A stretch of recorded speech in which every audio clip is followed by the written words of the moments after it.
Alors, je suis Mireille, la secrétaire administrative de l'association Des Bras France. Alors, ça remonte au siècle dernier. C'était un soir de juin 1993. Pour tout dire, en fait, mon engagement auprès de Des Bras est dans le cadre d'un mécénat de compétences.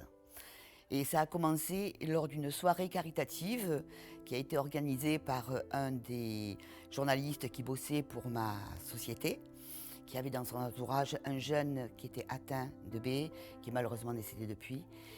Et évidemment, pour financer cette manifestation, il avait besoin de fonds. Il s'est adressé à ma société, qui était une mutuelle, donc des valeurs d'humanisme. Ça a été accepté immédiatement. Et lors de cette soirée, il y a eu un coup de foudre amical entre ma direction, ma présidence, et l'association qui s'appelait EBAU à l'époque. Et notre président a dit au président Rigad, si vous avez besoin d'organiser de nouvelles manifestations pour faire connaître cette sale maladie, mon service communication est à votre disposition. Et c'était moi. Et c'est ainsi que pendant 10-15 ans, avec ce journaliste qui était toujours à nos côtés, nous avons organisé tout plein de manifestations pour faire connaître le B. Tout était à faire. Et en 2004, l'association m'a demandé si je pouvais ou si je souhaitais prendre le secrétariat administratif de l'association. Donc, en accord avec mon employeur, cette mission de secrétariat a été ajoutée à mes fonctions permanentes. Donc, j'effectue une veille 5 jours par semaine. Je suis là. Un mail, un coup de fil. C'est important pour l'association. J'ai découvert le B donc brutalement lors de cette fameuse soirée. Mais je n'ai pas eu peur, je n'ai pas eu de recul.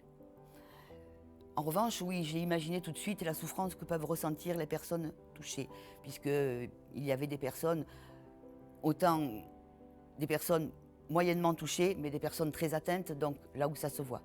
Parce que bon, c'est une maladie à la gomme où c'est pas parce que ça se voit pas qu'on souffre pas. Et ça, on l'apprend au fil du temps.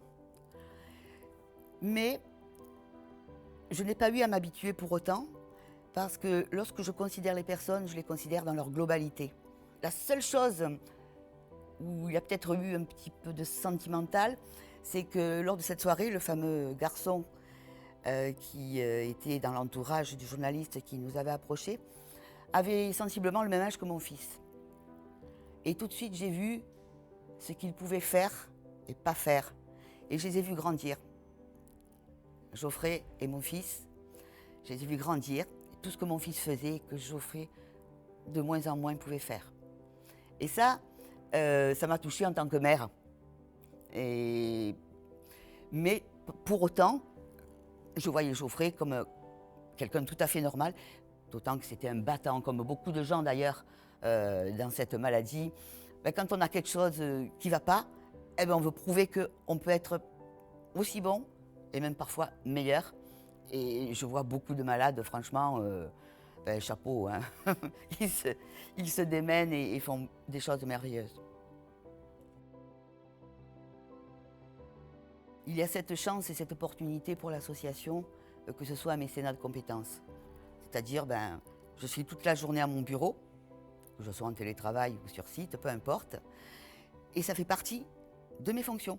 Lorsque je suis évaluée en fin d'année, lorsqu'on fait nos fameux entretiens de fin d'année, eh ben, on parle de Des Bras. Ça fait partie de mon boulot. Et ça, c'est un grand avantage. Depuis toutes ces années, je n'aurais pas pu faire ça en bénévole. Mais justement, dans cet avantage d'être là sur le pont, pas H24, mais 5 jours sur 7, ça c'est... Je croise les doigts pour qu'on trouve quelqu'un qui puisse prendre le relais. Parce que c'est pas moi. Hein, c'est tombé sur moi. J'ai eu cette chance. Ça aurait pu tomber sur n'importe qui d'autre. Hein, mais il faudrait trouver quelqu'un qui puisse faire cette veille, être sur le pont.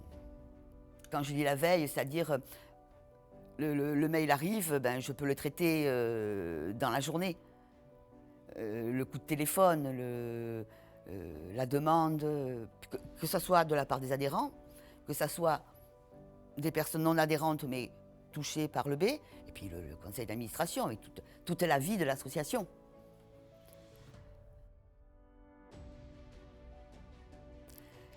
Il ne m'en vient pas à l'esprit. En fait, Debra fait partie de mon quotidien depuis si longtemps. Des moments forts, non. Enfin, pas plus forts que d'autres, quoi. Bon, si ce n'est que, bien entendu, j'ai fait des connaissances et on a fait un bout de chemin ensemble et puis il y en a un peu trop qui sont partis. Ça, oui, ça marque. Donner la parole aux malades, parce que c'est à eux de mettre des mots sur les mots. Les montrer, bon, sans tomber dans le voyeurisme non plus, mais derrière ce mot barbare d'épidermolyse bulleuse, il y a des êtres, il y a des vies, il y a des souffrances physiques et psychiques, et c'est ça que le public devrait voir.